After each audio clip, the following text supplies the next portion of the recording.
He kōna I purangi tēnei nā te reo irirangi o Aotearoa. Hi, it's me, Kadambari, with another episode of Here Now.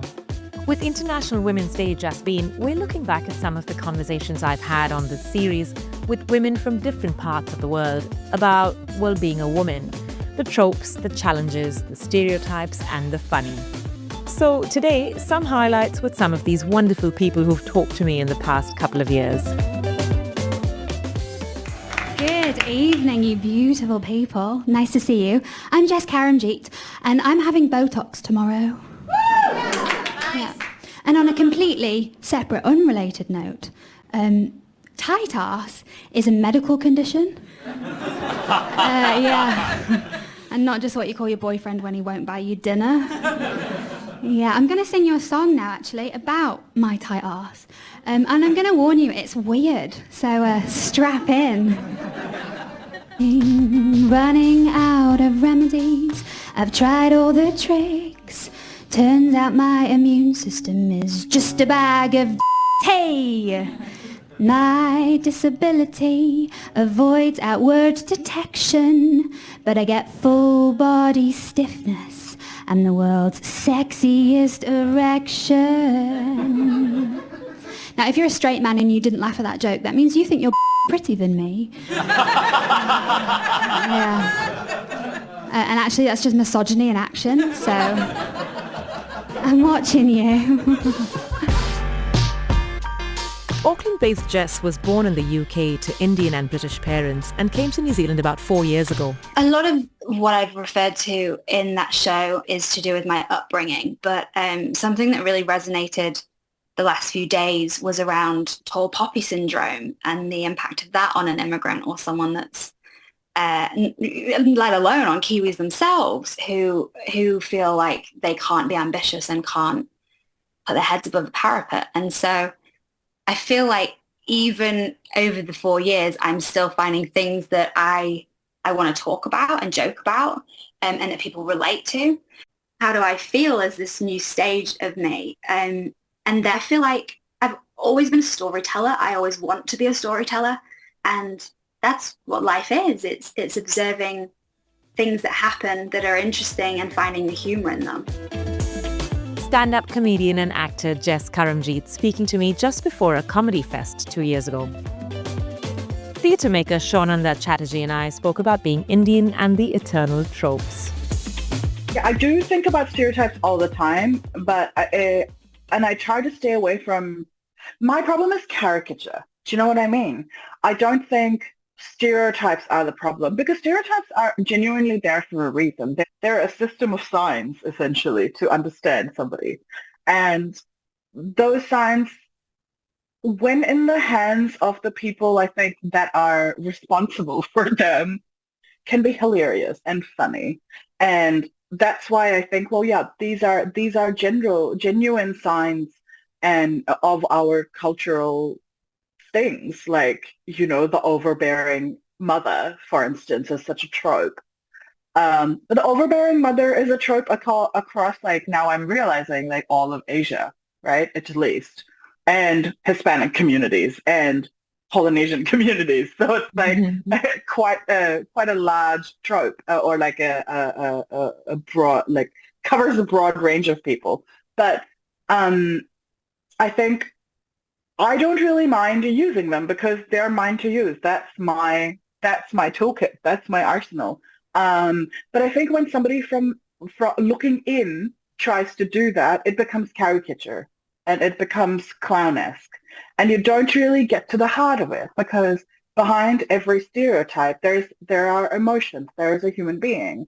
So if you don't know the nuance of the person who is that stereotype or who plays into that stereotype, if you don't know the cultural nuances that have brought them up to be like that, you can't be empathetic to a character. Like, that's the thing, right? Like, when I'm making work, I have to empathize with every person in the script.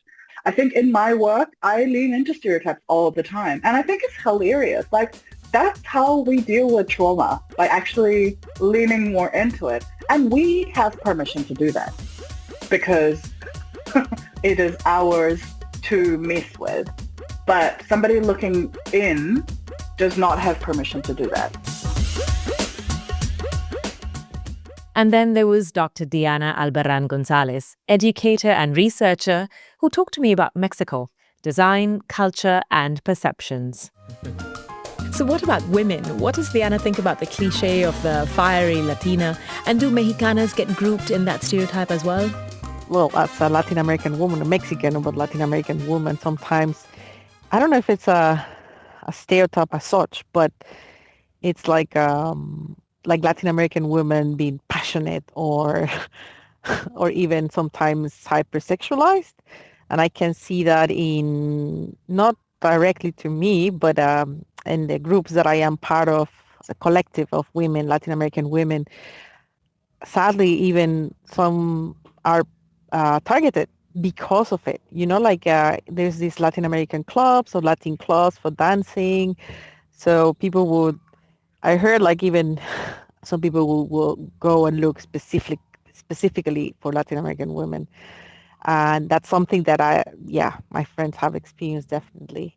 And also like another thing that is still happen, it's because the way that, because maybe we're more expressive in our tone and like a tone of voice. So sometimes people would think that we are upset or something, but it's just, or always portrayed as this passionate, because comparing to here, like we might come across as that, but it's not necessarily that we are upset or anything. It's just the way that we express. But unfortunately, I need to be careful because sometimes, even to express my opinion, it could be I'm kind of very aware, and in a way I have to code switch, not to be perceived as the angry woman of color. So that's unfortunate. But yeah, it's kind of some of the experiences that I can think of. Sticking with the region, I was also joined by the lovely Ana Ruiz. She's an engineer and had just come back from visiting her home country, Colombia, when she spoke to me. My name is Ana. I'm from Bogota. I came here to study English, to improve my English. Initially, I thought like 6 months, and then I decided to stay here and make New Zealand my home. I met one friend here. She was from Mexico, and she said to me, "Oh, you are from Colombia? Where are your silicone? You don't look like Colombia." Like, okay, not every Colombian is. Probably, yes, the stereotype is like, curvy and perfect and silicone and all of this, but not everyone. In Colombia, it's really important beauty, how you look. This is really, really important. You cannot go to sneaker to work. No, you need to straight hair, your nails done, your makeup done, because it's important how you look. Yeah. But I think now it's changing. Yeah, the brain is important as well. No way, really. And it was a cultural shock for me. And then there were also the inspiring words from academic Makanaka Tue, who runs the Cesar Matlo Apothecary. So under the banner of Cesar Matlo, Maka runs workshops and learning programs through a lens of black feminism and indigenous wisdom. She's also been busy completing a PhD in social sciences with a focus on third culture identity and queer youth in Aotearoa, mostly from the African diaspora. I am a student of the school of Audre Lorde. So I believe, or I see myself as part of a lineage of, black feminists who have articulated different ways of thinking, of practice and everything else. And there's very many ways in which black feminisms are articulated or thought about. But within the sort of, lineage that I am hoping that I am contributing to, there is this notion that there is no separation. The personal is political and the political is personal. I am of African descent. I am from Zimbabwe. We have a particular way of seeing the world. We have a very holistic perspective of engaging with the world. So oftentimes you hear about the notion of Ubuntu, and for us we say munu munu nekuda kwe vanu, and that loosely translates to you are a person because of other people. Even in my process of being out, I don't have a coming out story. You know, I never said I'm coming out. I just said, hey, this is my girlfriend. This is who I'm seeing right now. The world or my community or my family, you've known me to date this person. And in the same way that I would introduce somebody who might be identified as a man is the same way that I will introduce whoever I'm dating. So I think there's also that part of me that's always been there again from a young age where I'm just like, I'm just gonna be me. I'm just gonna do me. I ended up diving into the theory and everything else because the theory helps you to articulate and understand that some of those limitations that are placed on us are based on cultural or religious normatives that actually don't have anything to do with our culture or our religion. They are just patriarchal ways in which things are now understood, even post-independence, you know. It does take a bit of courage, and I think, again, going back to that lineage, when you read the works of Audre Lorde, if you read her biomythography, Zami, a New Spelling of My Name, you really see that struggle. If you read works by bell hooks around belongingness, you really see that struggle. If you read countless books of third culture kids, you really see that struggle. So I think also that's immersing myself in books helps to have that courage. But yeah, it's not it's not easy, you know. Some days I'm like, Jesus, can you just be normal? Can you just wake up and do the things that are the norm? But then when I ask myself what the norm is, it is showing up as I am. At Here Now, we've had some incredible women share their stories with me these past couple of years. And today it really is just a snippet of only a few of those conversations.